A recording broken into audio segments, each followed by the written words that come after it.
Chapter 841 Prudent Decision. You are listening at novelfull.audio.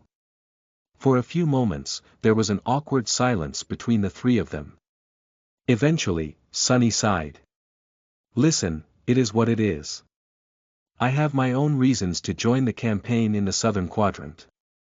Both of you are smart enough to realize that the picture painted by the government is far removed from the truth.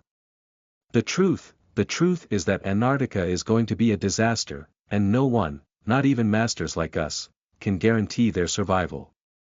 So, you have to decide for yourself. He looked at Effie and Kane with a heavy expression and added.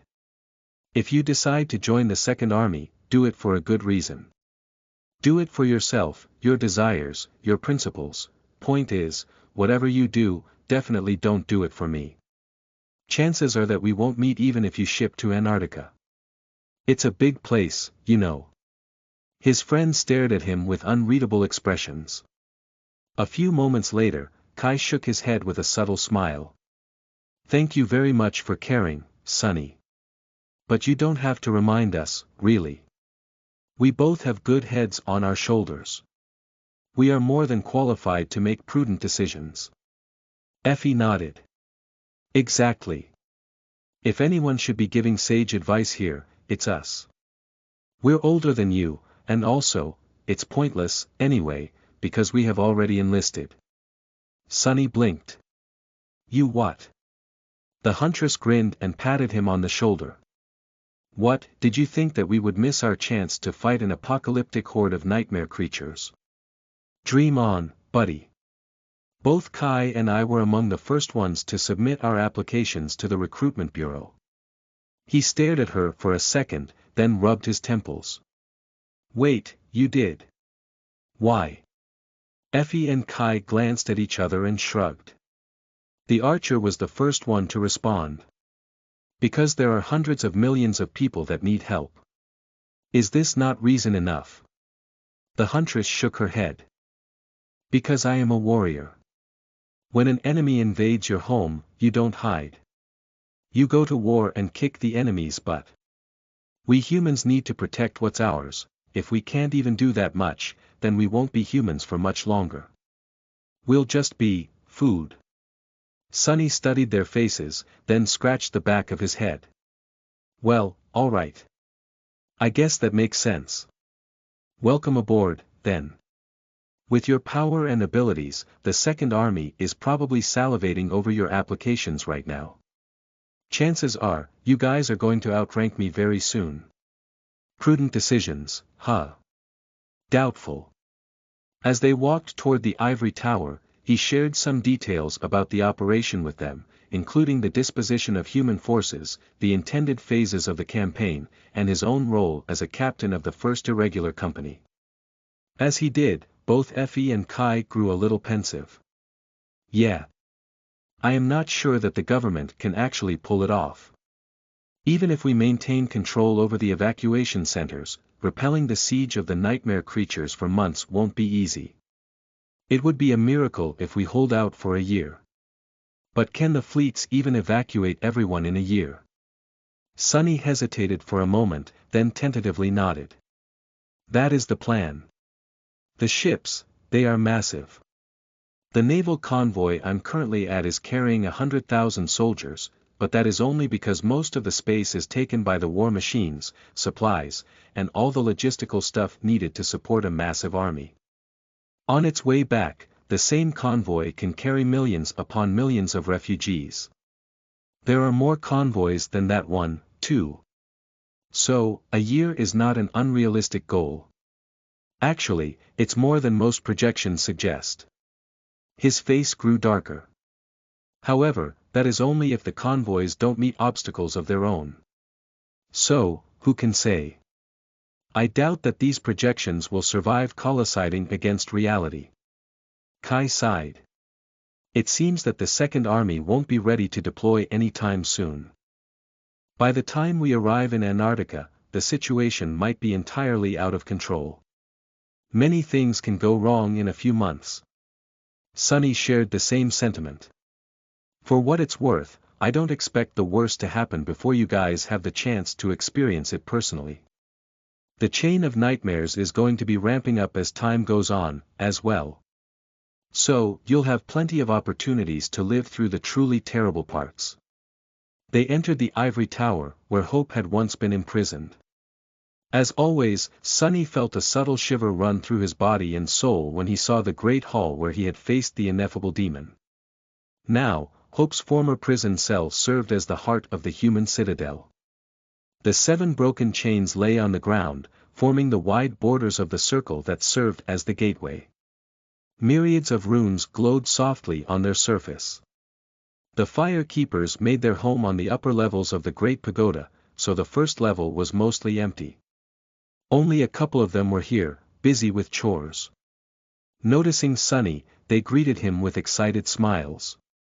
Weirdos. Sonny waved at them, then turned to Effie and Kai. By the way, where's Nephice? Has she arrived? Getting Changing Star to the ivory tower was a complicated process. She had to travel to the sanctuary of Noctis first, which demanded cooperation from the saint that had replaced Sky Tide as the person in charge of the Chained Isles. After that, the fire keepers had to fly their ship all the way from the ebony tower to the surface, pick her up, and return into the depths of the sky below. However, it had not escaped his notice that the flying ship had somehow ended up on the ivory island itself. Had the fire keepers found a way to brave the crushing? Kai nodded. She reached the tower a couple of days ago. It didn't take as long as we thought. With Noctis's help, Cassie had studied the flying ship extensively in the nightmare. I don't know how exactly, but she managed to repair its enchantment circuits enough to move directly between here and the Isles. The process is a bit precarious, but the travel time between here and the sanctuary was cut by several weeks. Sonny lingered for a moment, and then sighed. Well, where can I find her? Effie gave him a long look and gestured back to the gates that they had walked through. She's there, by the lake. Do you want to say hi? Sonny took a deep breath. Yeah, something like that. Chapter 8 42 Lessons of the Past. You are listening at NovelFull.audio. Leaving the Great Pagoda, Sonny glanced warily at the bones of Severax the Ivory Dragon, whom Kai had slain in the nightmare, and slowly headed for the lake. Its surface was calm and clear, as always. Sunlight reflected from the tranquil waters, making it seem like a pool of shimmering silver. Despite the beauty of the heavenly lake, Sonny couldn't help but feel a hint of unease as he approached it. The memory of the furious naval battle was still fresh in his mind, so no body of water felt safe. On the shore, an intricate bench cut from white stone stood, inviting people to rest and enjoy the idyllic view. Currently, it was occupied by a familiar figure. Nephice sat with her legs crossed, staring at the sparkling water with a distant look. When Sonny's shadow fell on her, she lingered for a moment and then looked up. Sonny. He remained silent for a while, then sat on the bench and studied the beautiful lake, as well. How's life treating you? Being adopted into a great clan has to be a weird experience. Nephice frowned. It's fine. Feels a bit strange to be addressed as sister by Morgan of Valor, I guess. She seems to enjoy my discomfort. Considering who Morgan's other sibling was, she probably put a different meaning into the word sister. One that entirely lacked affection, most likely. For a moment, Sonny was darkly amused. Never thought I would pity the Princess of War one day, but having both Mordred and Nephice as siblings, damn, her luck must be even worse than mine. If that's even possible. Changing Star let out a heavy sigh and turned slightly to face him. You should have told me, Sonny. He smiled. What, about Antarctica? Oh, that was classified information. I thought that Cassie would have informed you, anyway. She had to have known, right? She studied him for a few moments, then shook her head. If she did, she kept the knowledge to herself. Cassie has changed a lot since the Forgotten Shore. She carries a lot of secrets. Sonny raised an eyebrow. Ha! I guess there's trouble in paradise. I was under the impression that she's utterly loyal to you, like a lost puppy, you know. It's surprising to hear. Changing Star did not respond immediately. After a while, she said. Cassie has her own thoughts and her own desires. She is powerful, too, no less than the rest of us. Brushing her agency aside would be a mistake. Sunny laughed. Of all the people in the world, I would be the last one to underestimate Cassie, don't you think? Nephi simply looked at the lake. Are you safe? He lingered for a bit, then shrugged. Noel.n, is anyone safe? I am surrounded by thousands of soldiers, awakened, masters, and even a few saints. Plus, I'm me. Antarctica is no worse than the Forgotten Shore or the Kingdom of Hope. In fact, if anyone is in danger, it's you. Are you safe? Her face grew dark. Nephis gritted her teeth for a moment, and then said with unusual intensity. You don't understand, do you? This is not the first expedition of that kind. Humanity has tried to resist the spell before. The last attempt, the last one, took the lives of both my grandfather and my mother. They were powerful, too. They were exceptional and ahead of their time, too. What makes you think that you'll do better than them? Sunny shook his head. Many things have changed in the past 2 decades. Back then, humanity had much less awakened. There were barely any masters around. No saint had even emerged yet, at least officially. Our tech, spell tech, and strategies were much more primitive. We had no experience dealing with something like that. Yes, North America was a disaster, but we learned our lesson there. This campaign, it will be different. It will be better. I will survive it, and grow stronger as a result. Nephis looked at him with a challenge. Says who? He smiled. I do. I say if I die or not. It all depends on me, does it not? Sunny sighed and glanced at the radiant lake. The nightmare creatures don't scare me. The chain of nightmares doesn't scare me either. If there's one thing that does, however, it's the great clans and their ambitions. Will they really come to Antarctica to start a war of their own? A troubled expression appeared on Changing Star's face. She hesitated before giving him an answer. I don't know. Maybe. It is a perfect opportunity. His own face grew ugly. Why? Why are they doing it now? This is insanity. Our civilization is already on its last leg. Nephis lingered for a while, then sighed. There has to be a logic to their actions, but what is it? I am not sure. All of it is very strange.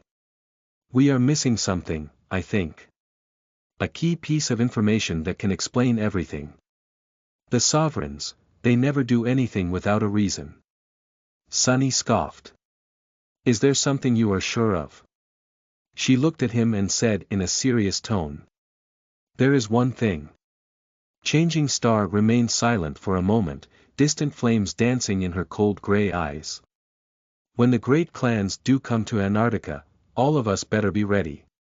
Several days later, Sunny ascended to the upper deck of the colossal battleship and walked over to its bow. The guards stationed here and there on the deck let him pass freely, both because of the 3 stars on the shoulder insignia of his black bodysuit and his close relationship with Neve of House Knight, their direct superior. Stopping in the shadow of a massive cannon turret, Sunny endured the cold winds that pelted him with drops of icy water and looked ahead. In front of him were the towering hulls of other metal leviathans of the naval convoy, which cut the waves as they sailed toward a distant horizon. And out there, on the horizon, a dark line slowly appeared, finally putting an end to the vast expanse of undulating water. Antarctica. After several tumultuous weeks at sea, the fleet had reached its destination. Chapter 843 Falcon Scott. You are listening at NovelFull.audio. Perched precariously on a broken mountain road, the Rhino stood still as the members of the cohort cautiously climbed higher. Bell, Dorn and Luster were hiding 100 steps ahead, just below the crest of the tall hill, while Sunny and Kim were currently on the roof of the armored vehicle. I see them. Samara was tensely studying the screen of her military communicator, which was receiving the video feed from a compact spy drone that she had sent ahead. On it was a small valley. The image was grainy and noisy, sometimes breaking out entirely because of the interference of the Nightmare Gate exerted on it. Flooding the valley, a swarm of nightmare creatures could be seen. There are hundreds of them. Most are awakened, but there are several fallen abominations, as well. The Gate Guardian has already emerged. It seems to be a devil. Sunny nodded. Correct. There are 270.4 abominations, of them 240.2 are awakened, while 30.2 are fallen. The Guardian is indeed a fallen devil. One of his shadows had snuck much closer to the swarm of nightmare creatures. It wasn't suffering from any interference, as well. Sunny, however. Maintaining a calm facade, he shivered inwardly.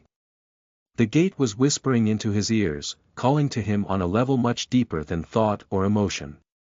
He had experienced the call before, but now that he was a master, it became so much stronger and harder to resist. Sunny had experienced this change almost instantly after the first evacuation army made landfall in Antarctica. While the other 3 convoys were sent to East Antarctica, the largest and most populated region of the southern quadrant, the one he had traveled with was meant to deliver troops to the Antarctic Center. The Antarctic Center was a long, narrow, mountainous landmass that served as the administrative and industrial center of the continent. As such, it harbored many priority targets that had to be evacuated at all costs. The first several days after the arrival of the army was pure chaos. The large city they entered, Falcon Scott, was in a state of utter havoc. Millions of people had just learned that their entire lives would be uprooted, or maybe even lost. While the local government forces had done their best to maintain order and prepare the civilians for evacuation, that did not amount to much in the end. The situation had been only made worse by all the gates that were opening near and within the city. As one of the Southern Quadrant Awakened had put it, it used to be that one gate opened every few weeks. Then, it was one every week. Then, several a week. Then, one every day. By the time the evacuation army arrived, the situation was swiftly growing even worse. With so many gates around, every awakened, master, and saint felt their call, some more than others. It wasn't easy for Sunny to adjust to this new, subtly maddening reality. He wouldn't be surprised if the prolonged exposure to the call drove many people insane. But they had not reached that point yet, even if the world seemed to have lost its mind. After spending several days in the panicked chaos consuming Falcon Scott, a large chunk of the Army Corps stayed behind to start converting it into an impregnable fortress. The northernmost city of the Antarctic Center was going to serve as its largest evacuation center, so it had to be converted into a full-fledged siege capital in the coming months. Most of the government forces, however, moved out and started their long march south. Their job was to reach other population centers, establish safe evacuation corridors, and start moving civilians through them to the handful of siege capitals. The 1st Irregular Company left with the field army and split up to assist its various divisions. And now, just a day later, Sunny's cohort was going to fight its first battle. The division they were escorting was already engaged in a low-intensity confrontation against a mass of nightmare creatures that had emerged from half-a-dozen gates at the lower altitudes. To wipe the abominations faster, they needed to flank them, but the most suitable road skirted the mountain slopes and was itself blocked by the 7th gate. Deploying soldiers to fight on such rough terrain was problematic, so the irregulars were sent instead. Standing on the roof of the Rhino, Sunny sighed. We are in luck. Both Samara and Kim turned and stared at him with inscrutable expressions. After a few moments of dead silence, the latter said in a timid voice. I am sorry, sir, but how can facing 300 nightmare creatures and a fallen devil be called luck? He shrugged. That is what I call a low-threat gate. Do you have a guess why? Samara frowned. Because, there's no tyrant. Sunny nodded with a smile. Indeed. Sure, there are a lot of abominations, but without a tyrant or a terror to control them, they're just a herd. Things would have been much, much worse if all these creatures could coordinate their attack. Plus, we're smarter. That means that we can stack the odds in our favor. She lingered for a moment. I think the odds are already in our favor. We have higher ground, and the wind is blowing in the right direction. The nightmare creatures have not caught our scent yet, which means that the element of surprise is on our side. Sunny shook his head. Don't be fooled. They already know that we're here. Abominations have other ways of sensing human flesh and souls. In fact, they would not have stayed put near the gate unless they were up to something, in the first place. They would have spread around and tried to find something to tear apart and devour. Kim shivered. Then, what are they waiting for? He glanced at her with an amused expression. Isn't it obvious? They're waiting for us to walk into the trap. That fallen devil is much smarter than it looks. Sunny's expression hardened. Which is why it has to die first. Samara studied the screen of her communicator for a few moments and sighed. I can probably make the shot from this distance, but we don't have a direct line of fire. The crest of the hill that hides us from sight also protects the enemy from ranged attacks. Sunny's smile turned into a dark grin. That is true, as far as your rifle goes. A swarm of scarlet sparks shimmered into existence around his hand, and then, a black bow appeared in it, radiating a feeling of devastating strength.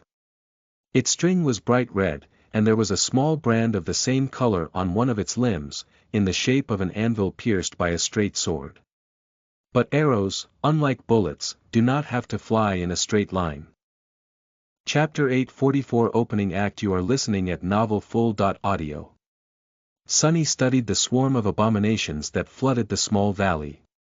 These ones didn't seem as dangerous as the primal hunters he had once fought in front of Rain's school. The creatures had bestial bodies, with 4 bony limbs that ended in sharp claws and long, slithering tails. Ridges of jagged spikes rose from their spines, and their maws were full of sharp fangs.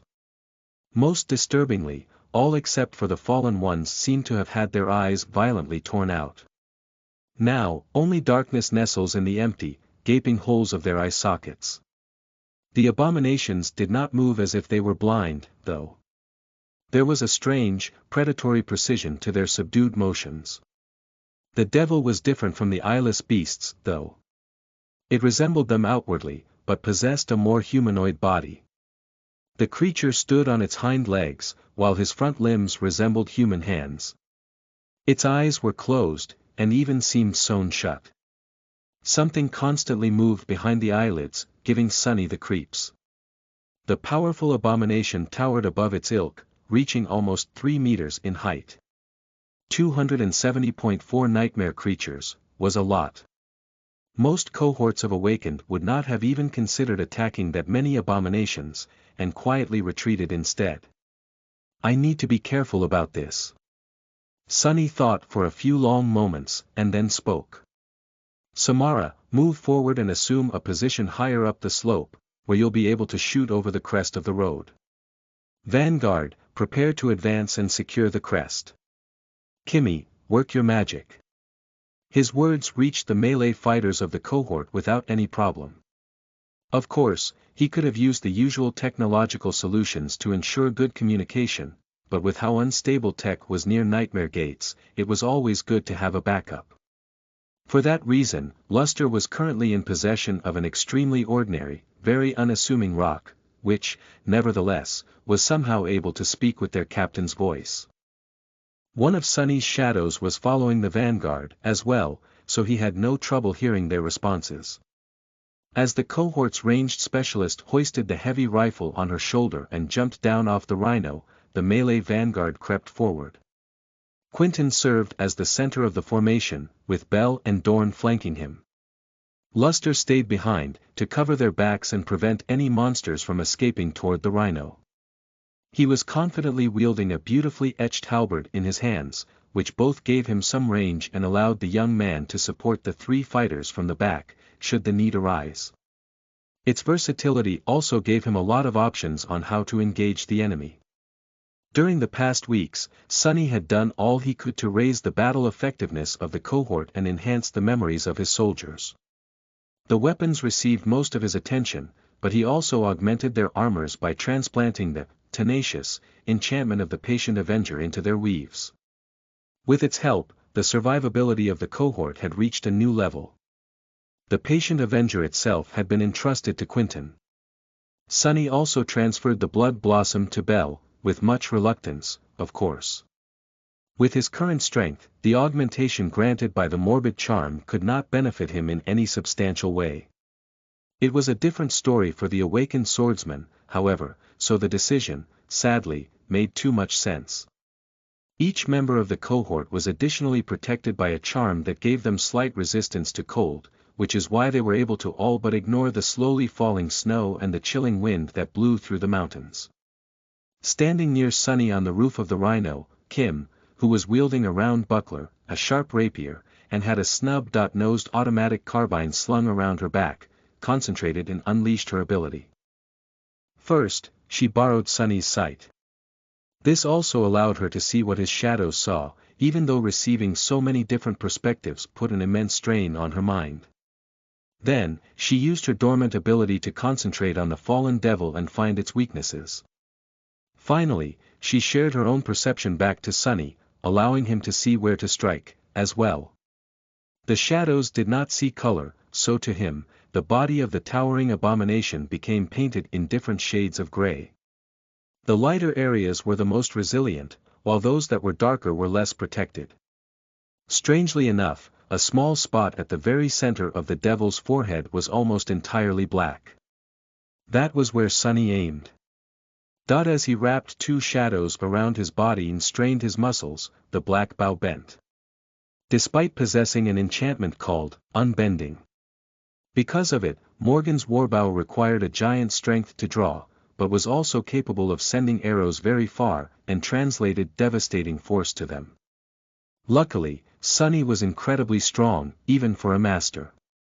A ghostly shade appeared on the string of the bow, and then turned into a black arrow with dark fletching and narrow arrowhead that seemed to have been crafted from a long, sharp piece of obsidian. The shadow arrows were swift, flew without producing any sound, and had an unnatural ability to find cracks in the enemy's armor. Sonny closed his eyes and moved the bow higher. Aiming at an abomination that was more than a kilometer away and was only seen by his shadow was not an easy task, but he had not trained with Kai for nothing. He held his breath, and then corrected his aim by a couple millimeters when the wind suddenly picked up.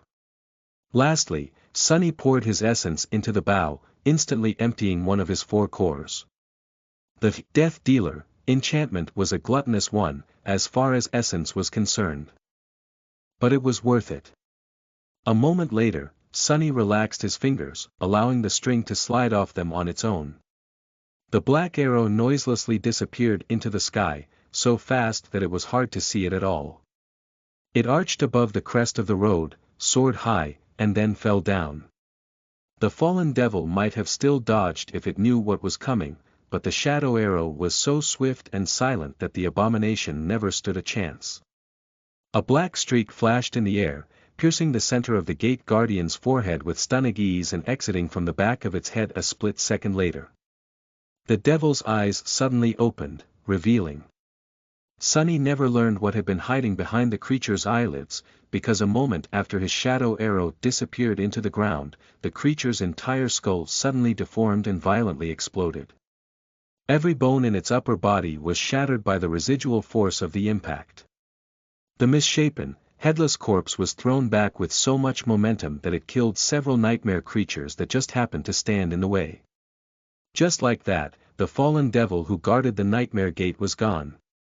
All members of his cohort froze for a moment, astonished by the ghastly sight. The nightmare creatures seemed to have been stunned by the sudden and gruesome death of their leader, as well.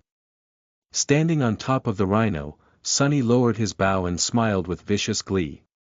Not a bad start. A second later, the small valley exploded with movements as hundreds of abominations lunged in the direction from which the Black Arrow had arrived. Chapter 845 Ranged Specialists. You are listening at NovelFull.audio. You have slain a fallen devil, defiled witness. Your shadow grows stronger. You have received a memory. A swarm of fearsome nightmare creatures flowed up the slope of the small mountain valley, rushing toward the crest of the road, where a handful of awakened warriors were preparing to make their stand. The eyeless abominations were moving with ferocious determination, covering many meters with each stride as viscous saliva streamed from their terrifying maws. To their right was the slope of the mountain, while to their left was a canyon that grew deeper and deeper as the road climbed up. Standing at the top of the hill, Quentin, Belle, Dorn, and Luster studied the approaching avalanche of monsters with grim apprehension. Lowering the enchanted sledgehammer off his shoulder, the striker of the melee vanguard glanced at his comrades and spoke in a reserved tone. "What do you think?" Belle readied his sword and smiled.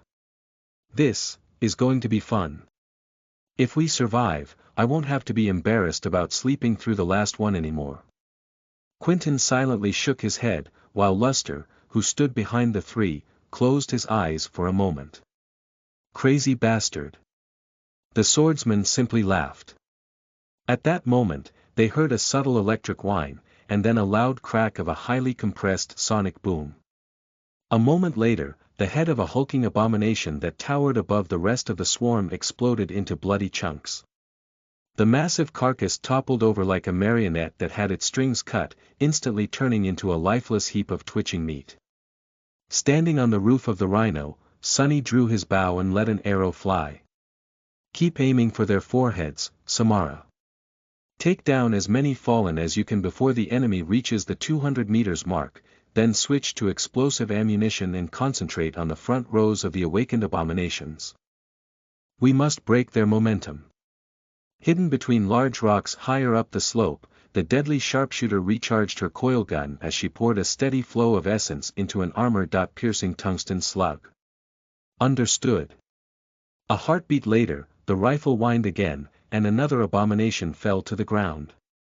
At the same time, a black arrow pierced the head of an especially frightening creature.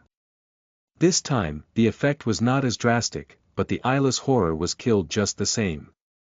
Drawing the unbending warbow once more, Sunny briefly frowned. Too slow. They had barely 24 seconds left before the swarm reached the melee vanguard.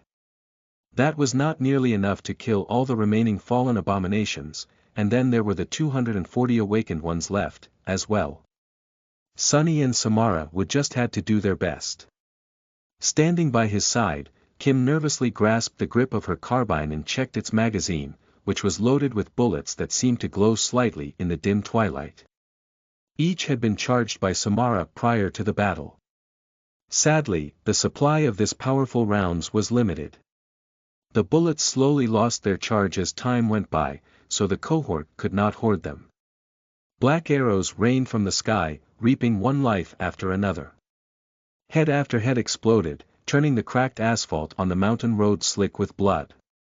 A fearsome nightmare creatures fell almost every second as the number of the fallen abominations slowly dwindled. At some point, Samara shifted her aim to the mass of the rabid eyeless beasts. Her eyes shone with ethereal light as a different kind of bullet escaped from the thick barrel of the Gauss rifle with a thunderous roar. In the next moment, a powerful explosion tore through the front row of the rushing swarm. A dozen abominations were instantly ripped apart. Chunks of mangled flesh flew into the air in a cloud of bloody haze. Sharp shards of broken bones pelted the surrounding creatures like shrapnel, wounding and maiming them. Almost instantly after the disfigured corpses fell to the ground, the sound of another thunderous explosion rolled over the mountains, and then another. 2 more bloody rifts appeared in the mass of the frenzied abominations.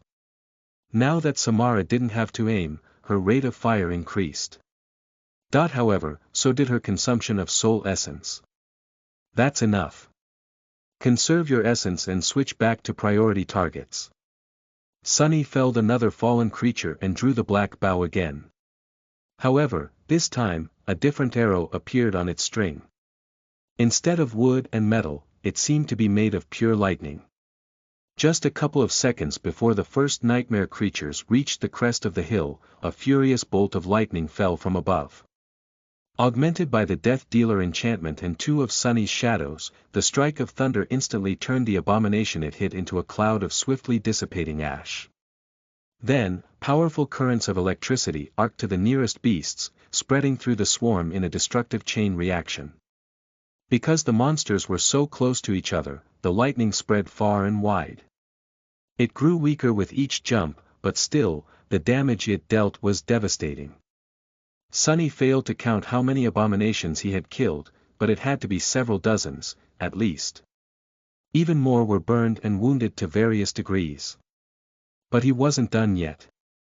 A moment after the lightning chain through the swarm, the shadows cast by large rocks suddenly surged forward and shot into the air, turning into long, vicious spikes. The nightmare creatures that had tried to leave the road and climb higher were either pierced or blocked by them, turning the slope of the mountain into a macabre forest of impaled bodies. With the deadly spikes blocking the slope and the deep canyon on the other side, the swarm had no other choice than to attack along the narrow line of the road. Funneled that way and with their momentum broken, the abominations that had jumped over the corpses of their slain kin failed to overwhelm the melee vanguard of the cohort in one fell swoop. As Cunedin stepped forward and received the first attack on his shield, the true battle started. Chapter 846 Melee Vanguard. You are listening at NovelFull.audio. In early April, Antarctica was enveloped by eternal twilight. The sun seemed to have frozen in place as it plunged behind the horizon, painting a persistent line of vibrant scarlet in the cold purple sky. Stuck between night and day, the southern quadrant was slowly slipping into the embrace of pure darkness that would last for many months. The behavior of the moon was strange and erratic, as well. It remained in the sky for several weeks, then disappeared without a trace for long stretches of time. The radiant tapestry of Aurora Australis sometimes appeared to keep it company. Sunny had heard that the southern lights were breathtakingly beautiful, but he was yet to witness them himself. In any case, he did not care about heavenly miracles right now. All he cared about was whether his soldiers would be able to see the enemy clearly. Even though the long night had not descended yet, it was already hard enough to discern important details in the dim twilight. For that reason, Kim was currently channeling his vision to the rest of the cohort. The difference it made could be easily seen. Unencumbered by the absence of bright light and without the need to rely on luminescent memories, the melee vanguard moved as confidently as they would have in the middle of the day. Quentin stepped forward and leaned into his shield, meeting the charging abomination without giving any ground. His sword flashed forward, dealing a deep wound to the beast. Already, the edges of the cut started to rot, and the damage was even worse inside, since the blade bit deep. The combat healer flung the convulsing body of the nightmare creature aside and slashed at another one without any hint of hesitation. To his right, Dorn brought his heavy sledgehammer down, turning the head of a snarling abomination into bloody pulp. To his right, Bel's sword shimmered through the air, decapitating another. The road was narrow enough to prevent the swarm from surrounding them, and the slope of the mountain had turned into a killing field because of the bloodthirsty shadow spikes. The enemy could not flank the vanguard, so all the abominations could do was charge forward and up, half-dozen at a time. As the pressure of the mass of nightmare creatures mounted, the three fighters turned into an impregnable bastion. Quentin drew most attention and withstood an attack after attack, which granted Bel and Dorn a modicum of freedom. They used it well, visiting unabashed slaughter upon the tide of eyeless beasts. The swordsman danced between them, phasing through his enemies and slicing their bodies apart as if they were made from paper. Dorn fought in a more reserved fashion, but his devastating and inescapable attacks were even more fearsome. Luster thrust his halberd forward from time to time, finishing off wounded enemies or preventing them from breaking through the walls of steel created by Quentin, Bel, and Dorn. Streams of foul blood were soon running down the surface of the mountain road. However, not everything went well for the cohort. Despite the unshakable will, ferocity, and deadly skill of the melee vanguard, there were just too many nightmare creatures for them to fight. Each of the abominations was powerful and deadly, as well. Already, a few heavy hits landed on Quentin's armor, sending a net of thin cracks running through the polished breastplate. The healer easily managed to restore its integrity, but how long would he be able to keep up this lethal dance? Bell and Dorn were better off than him, but not by much. For now, one managed to avoid being torn apart due to his elusive aspect, while the other used his strength and calculating mind to avoid danger. Worse still, there were also the fallen abominations to think about. Just then, the first of the lumbering monstrosities finally reached the crest of the hill, ruthlessly throwing several of the lesser creatures into the canyon to clear a path for itself. The fallen lunged forward, opening its maw to bite down on Quentin's shield, and maybe take the healer's entire arm off with it. Before it could, however, a black arrow silently slid into its throat. The abomination twitched and fell down, sliding forward on the asphalt as a river of blood poured out of its mouth. Sunny was already drawing his bow again. Higher up the slope, Samara was calmly sending slug after slug into the attacking swarm. Kim was standing still, concentrating on providing all 6 members of the cohort with a clear view of the battlefield, as well as letting them know where to strike to deal as much damage as possible. Hell, we might actually make it. Sunny had several trump cards saved up in case things went south, but he was reluctant to use them unless necessary. This clash was an important step for the cohort. Up until now, they had only trained together. Being christened by Blood in an actual battle would not only show how capable his soldiers were, but also truly bring them together.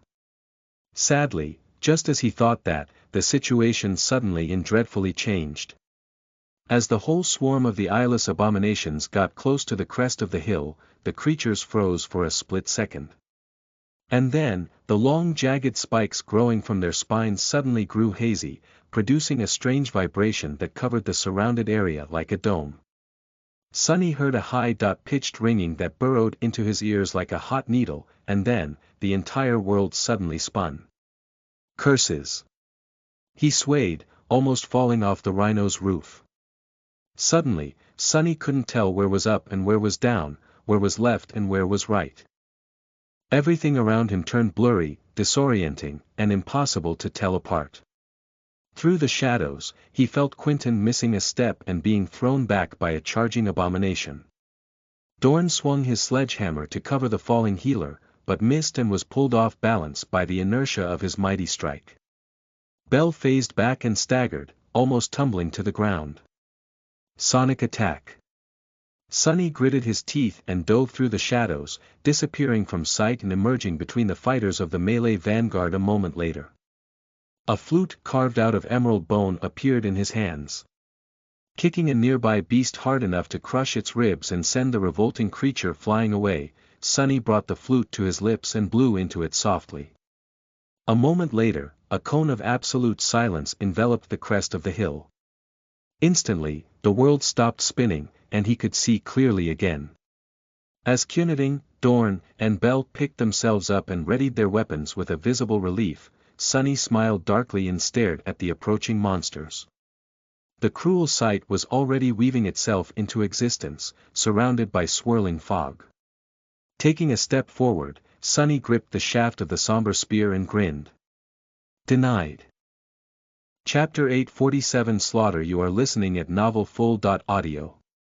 The swarm had lost its leader, the momentum of its charge had been crushed, the secret weapon of the eyeless abominations had been rendered useless, and most importantly of all, scores of them had already lost their lives, but the nightmare creatures still presented a mortal danger to the cohort.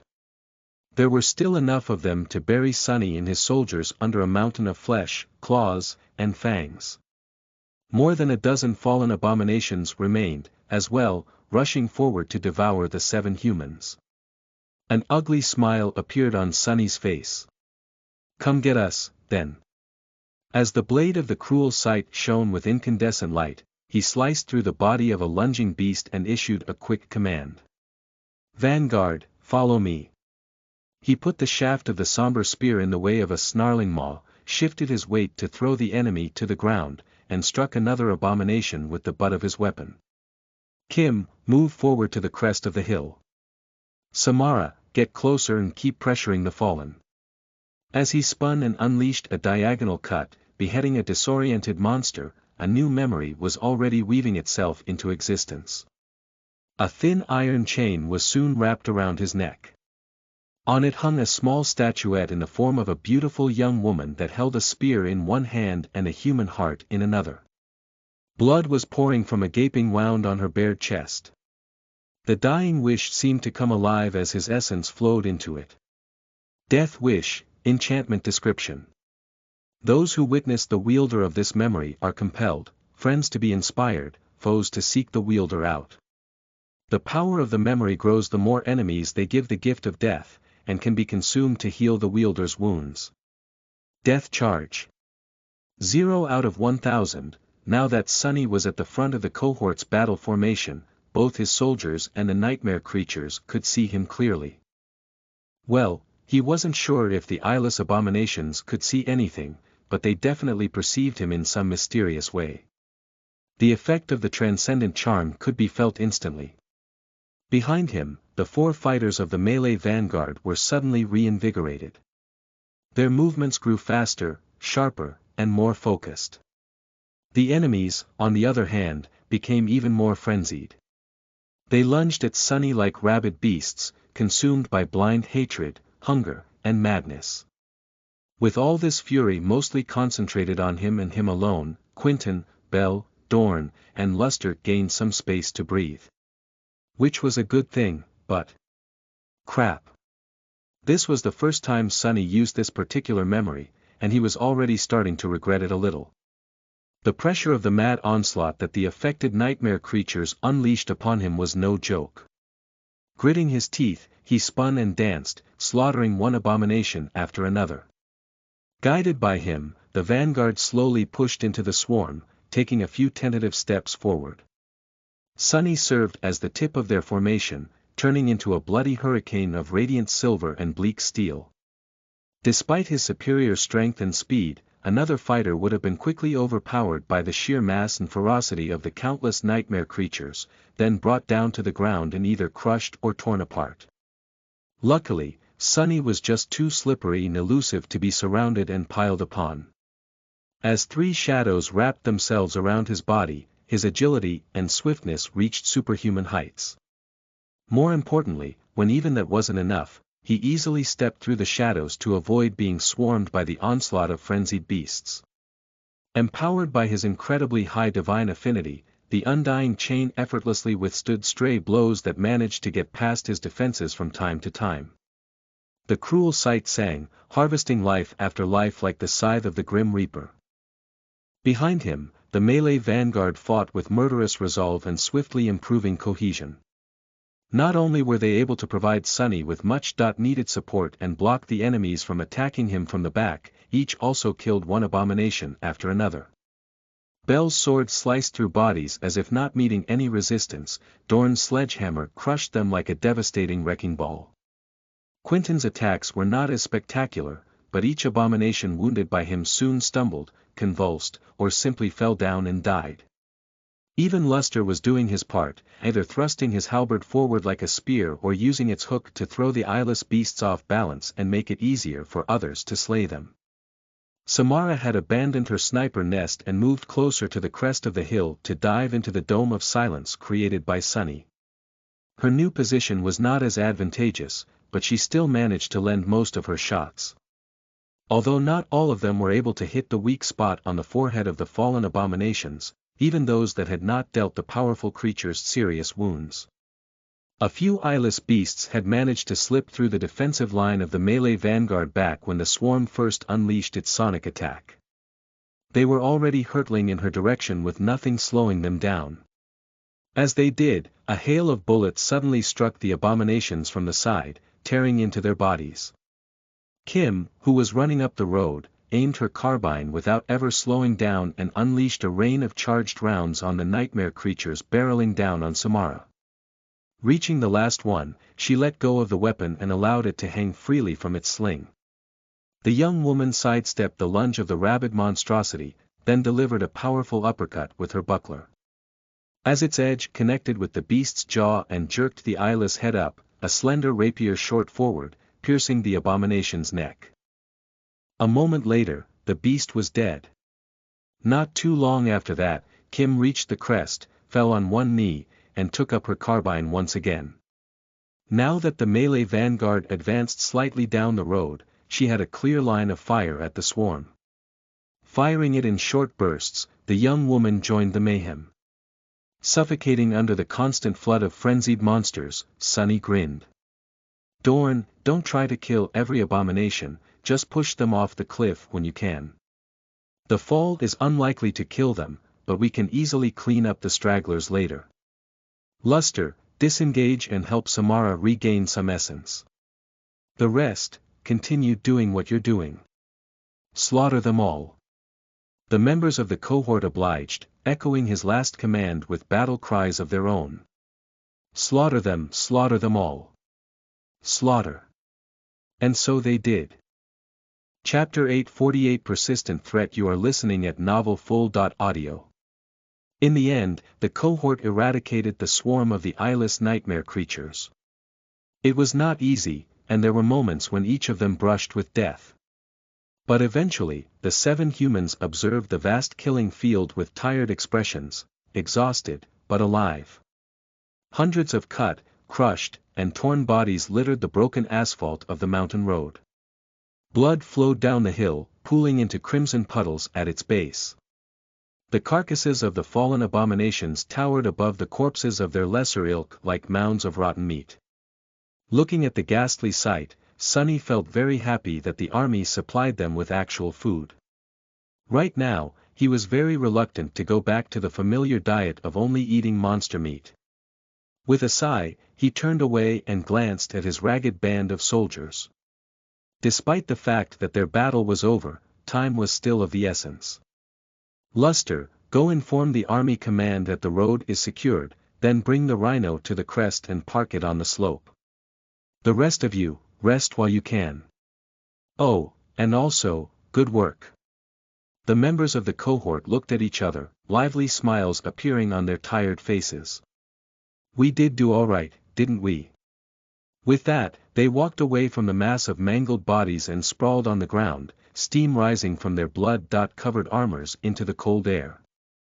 Soon, the rhino arrived, its headlights painting a much more morbid picture of the recent battleground.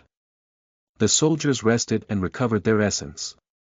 Since no one was seriously injured, Quentin was in no hurry to tend to the wounded. No one stood guard, as well, since Sunny's shadows could fulfill that role better than any human. Everything seemed to be peaceful and safe, however, he was not fooled. Down in the valley, the ugly rift in the fabric of reality was still pulsing with eerie darkness, silently calling to Sunny. The gate was still open. Although they had defeated the initial wave of nightmare creatures that had emerged from it, more could arrive at any moment. The first wave was usually the most dangerous, but not always. It ordinarily consisted of the abominations that had been close to the seed of nightmare when it bloomed, but as long as the gate remained open, more monsters could wander through it into the real world. In fact, Sunny suspected that nightmare creatures experienced a call that was very similar to the one that Awakened felt. It drew them from the reaches of the dream realm toward the blooming seed.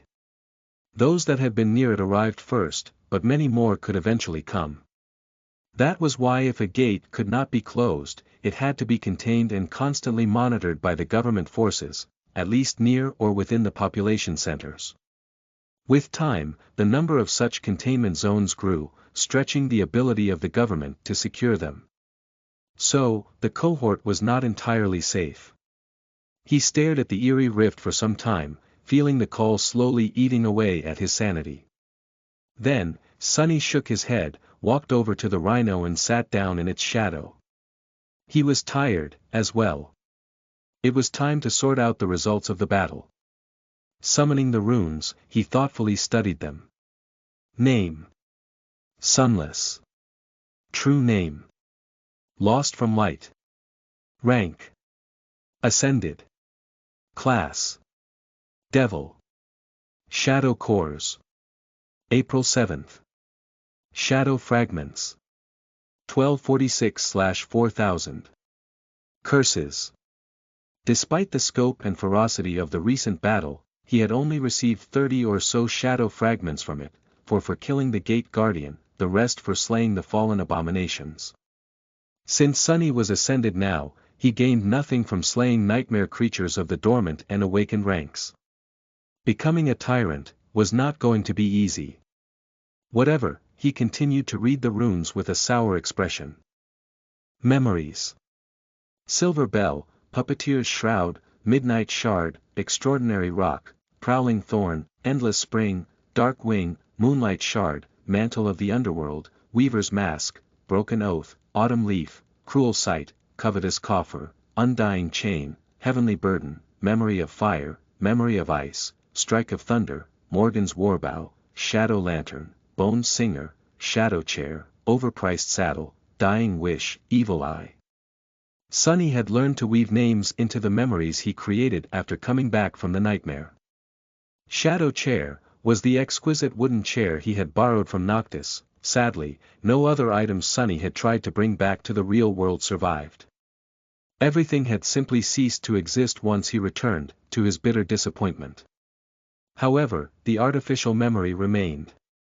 The overpriced saddle was the stupidly expensive saddle he had commissioned for Nightmare. The Evil Eye was the new memory he had just received for killing the devil named Defiled Witness. There were also a few awakened memories he had gained, but they seemed only good enough to be fed to his shadows. I'll deal with them later. He turned his attention back to the runes. Echoes.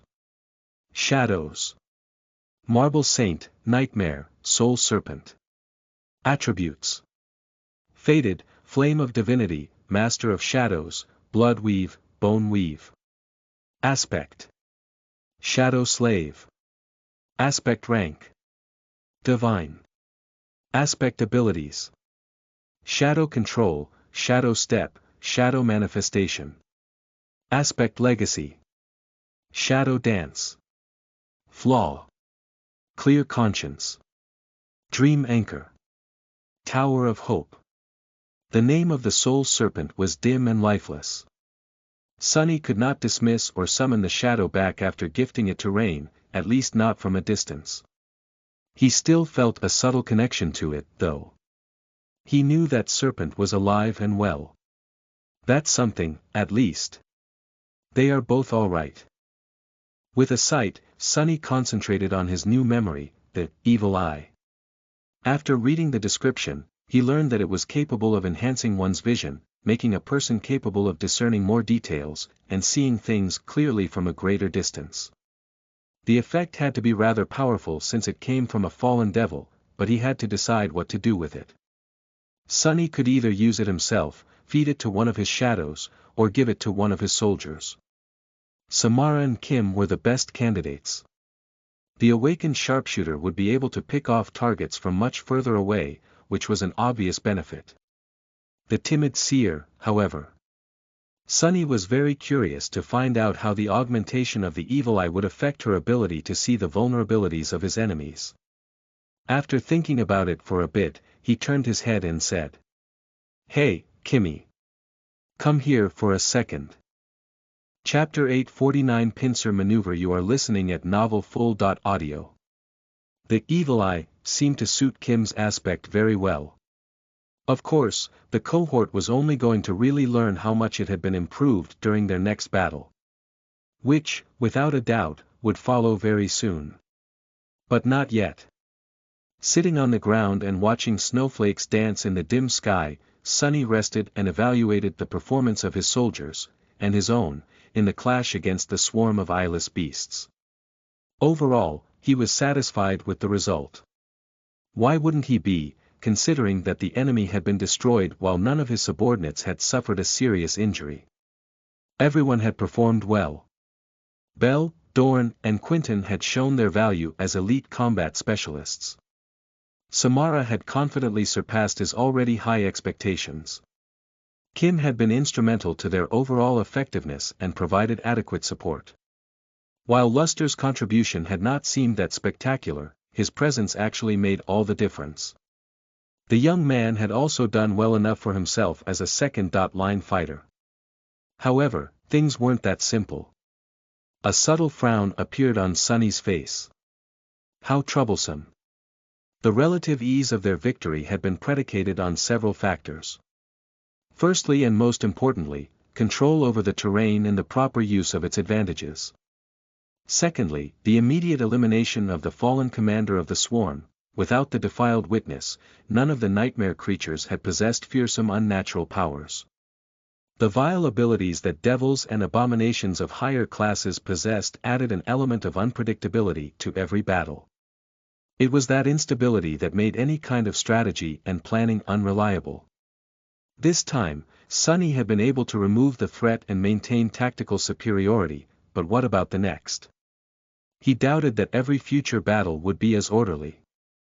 Lastly, the cohort had not held back and unleashed its full power to destroy the swarm. Sunny had avoided using his trump cards, but his reserves of essence were now depleted by more than a half. His soldiers were in an even worse situation. It was going to take a couple of days for them to recover, maybe less if Luster was involved. Sunny did not regret going all out, since it allowed him to create a benchmark of what the cohort was capable of. However, he had a nagging suspicion that they would not be allowed the luxury of carelessly burning through their essence in the future. Who knew when the next combat engagement would come? There was no guarantee that the cohort would receive the time they needed to recharge. Conserving essence is going to be a priority. I feel it in my bones. His expression darkened. The more his soldiers were constrained in how to express their powers, the more risks they would have to endure. Turning his head slightly, Sunny threw a calculating glance at Luster. The young man suddenly shivered and looked back. Captain. Why are you staring at me? Sunny gave him a reassuring smile, which only made Luster appear more nervous, for some reason. Oh, just thinking about the future. But since we are talking, take Kim and go collect us some soul shards. Don't bother with the fallen abominations, though. Their hides are too tough, so it would be a waste of time to dress them. The army would take care of this. As the officer in charge of the cohort, Sunny was privy to the information about how saturated the soul cores of his subordinates were, not to mention that he could make a rough estimate himself simply by taking a look. Actually, they did not need too many shards. Dorn and Samara had long reached full saturation, while Belle and Quinton were extremely close to it. Only Luster and Kim lagged behind a bit due to their age. The cohort was going to reach its full potential sooner rather than later. As Luster and Kim left, chaperoned by one of his shadows, just in case, Sunny leaned on the hull of the Rhino and closed his eyes. After spending years in the deadly and unpredictable expanse of the dream realm, he knew not to miss the rare and precious opportunities to rest. For a while, the small mountain valley was calm and silent. Not too far away, behind the rugged slopes, the bleakness of the twilight sky was being torn apart by orange flashes of heavy artillery fire. The echoes of thunderous explosions reached the valley from time to time, but the mayhem itself remained somewhere in the distance, where the main body of the army division was engaged in a bloody battle against the small horde of nightmare creatures. Soon, however, a low rumbling drew closer, and subtle vibrations spread through the surface of the broken road. Opening one eye, Sunny looked down, where a long column of army vehicles was climbing up the slope. At its front, a squad of war platforms marched, their wide metal feet sending cracks through the asphalt with each step. A few of the smaller ones were holding rifles not unlike the coil gun wielded by Samara. Of course, in their giant hands, the massive rifles looked small and lightweight, like modest sidearms at most. The battalion whose path the cohort had been ordered to secure finally arrived. They were going to follow the road and flank the horde of abominations, finishing the pincer maneuver. This probably meant that Sunny and his soldiers were done with their short respite. Soon, the towering war platforms reached the crest of the hill where Rhino was parked, lingered there for a moment, and continued down into the valley. The army vehicles and members of the mechanized infantry arrived next, accompanied by a good number of awakened. One of them stopped near the spot where the cohort was resting and glanced at the carnage below. His face paled. The man remained silent for a while, then glanced at Bell, who was relaxing on a boulder nearby. You guys killed all these abominations by yourself." The swordsman simply smiled. "Sure did." The awakened stared at him incredulously. "But there are hundreds of them." Bell blinked a couple of times, then shrugged. "So. We're irregulars." The soldier opened his mouth, then closed it, then opened it again. Bell, meanwhile, thought for a bit and added. Don't be too impressed. Our captain probably killed half of them. We just stayed back and tried to make ourselves useful." The awakened soldier was clearly impressed. He looked at the swordsman with begrudging respect, remained silent for a few moments, and asked. "Who is your captain?" Bell suddenly laughed. "Our captain. He is the devil. The devil himself." Chapter 850 surrounded. You are listening at novelfull.audio. At that moment, Samara appeared from the hatch of the Rhino and called out to Sunny. "Captain. We are being hailed on the comms." He sighed, then opened his eyes and reluctantly stood up. As the awakened soldier stared at the pale young man with wide eyes, he smiled pleasantly, and then disappeared without a trace, prompting the man to flinch and take a step back. Back inside the APC, Sunny emerged from the shadows, walked over to the communications suite and sat down behind a terminal. At the press of a button, Master Jet's face appeared on the screen. Soul Reaper seemed to be standing in front of a pile of mangled corpses, illuminated by an angry orange glow. Dancing flames reflected in her icy blue eyes, making it seem as if they were glowing. Set against that backdrop, her smile looked rather sinister. "Hey, Sunny. I heard that your cohort won its first battle. I guess congratulations are in order." He nodded and studied the carcasses of nightmare creatures behind her. "Yeah, you seem to have achieved a victory, as well. What's the situation like with the other divisions?" The field army had separated into 7 divisions after reaching the Antarctic Center, or was it brigades? Sunny was still a bit confused about the hierarchy of army units. In any case, one of them had stayed behind in Falcon Scott, while the other 6 had deployed south and were currently on the move. Each consisted of 10 to 15,000 soldiers and was accompanied by 700 awakened or so. Master Jet shrugged. "It's not too bad, yet. The irregulars are doing their job as well. For now, everything seems to be going according to plan. What about you? How did your cohort perform?" Sunny sighed. "Not bad. We mopped up the opposition easily enough. However, we wasted a lot of essence. If the intensity of the conflict picks up, I'm not sure if I can employ the same strategy again." She nodded. "It will definitely pick up, so, good thinking." At that moment, something thundered from the dynamics, and the image on the screen became noisy for a few moments. Soul Reaper lowered her communicator and looked somewhere to the side with a resentful expression. She pursed her lips, then said in a neutral tone. "Anyway, I have to go. Follow the flanking battalion for now and help them deal with the horde that's blocking your division from advancing south. Don't exert yourself and your soldiers, though. Take it easy and conserve your essence." Sunny smiled. "Will do." Master Jet glanced at him briefly and nodded. "Good luck, Sunny." He sighed. "Good luck to you, too." However, the signal had already cut, turning the screen black. All that remained was his pale reflection. Sunny lingered for a few moments, then shook his head and headed toward the exit hatch of the Rhino. Nothing much had changed outside. The sky was still cold, dim, and illuminated by the distant cannonade of human artillery. In the valley below, the Army engineers were setting up autonomous observation posts around the active gate and laying explosive charges around it. While humanity could not close every gate, it had learned to diminish their threat in various ways over the years. Encasing them in cement or burying the rift under tons of soil were just a couple of methods to slow down the emerging nightmare creatures at least a little. Another group of support personnel was already cleaning up the road and harvesting the soul shards. Sonny could have made a point about securing his share of the spoils, but it was too much hassle. The results would be tallied and converted to an appropriate amount of contribution points, anyway. Plus, Luster and Kim were already back with their trophies.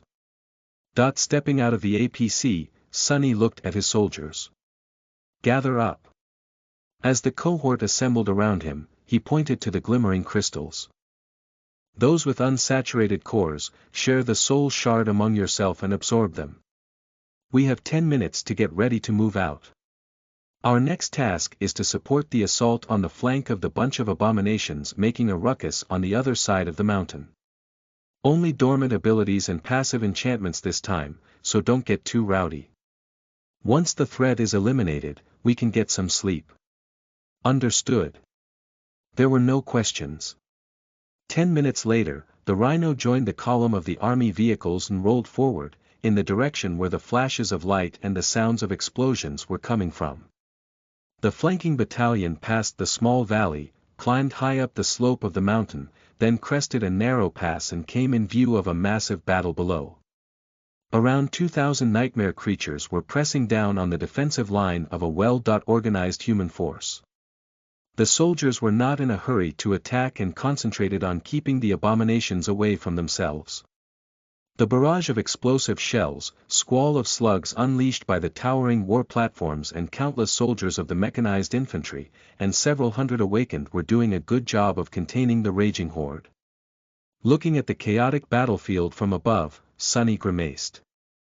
At this distance, the 6 nightmare gates that had disgorged the horde were already whispering into his ears. This is going to get old really fast, isn't it? The Army Command soon sent them a packet of information, marking down priority targets in the mass of abominations and transferring other important data.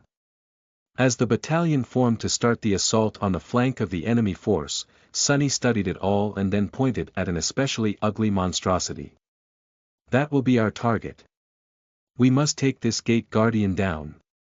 You guys help me clear the path to the big bastard, then stay back. Sure, Master Jet had told him to take it easy, but Sonny was not going to miss a chance to earn a few shadow fragments. His eyes gleamed with bloodlust, making the members of the cohort shift uncomfortably. Soon, the preparations were done, and the flanking force attacked. At the same time, the main body of the division changed its routine, initiating a charge of their own. Pressed between the two, the horde of nightmare creatures stood no chance. Of course, the battalion attacking from the slope of the mountain, and the irregulars accompanying it, got it much worse than the rest of the human force. Nevertheless, the resistance of the abominations was quickly crushed, and they were ruthlessly eradicated. Sonny managed to take down another gate guardian, as well. As the exhausted soldiers celebrated the decisive victory, he scowled deeply, and then looked south. The whispers assaulting his mind were growing stronger and stronger. A moment later, the ground shook, and the fabric of reality seemed to split open in the distance. Sonny closed his eyes for a moment. 1, 2, 3. As he watched with a weary expression, several new nightmare gates suddenly tore a path into the waking world. Then, even more. The shocked soldiers rushed to get back into formations while countless abominations were appearing from the rifts, flooding the air with their frenzied howls and shrieks.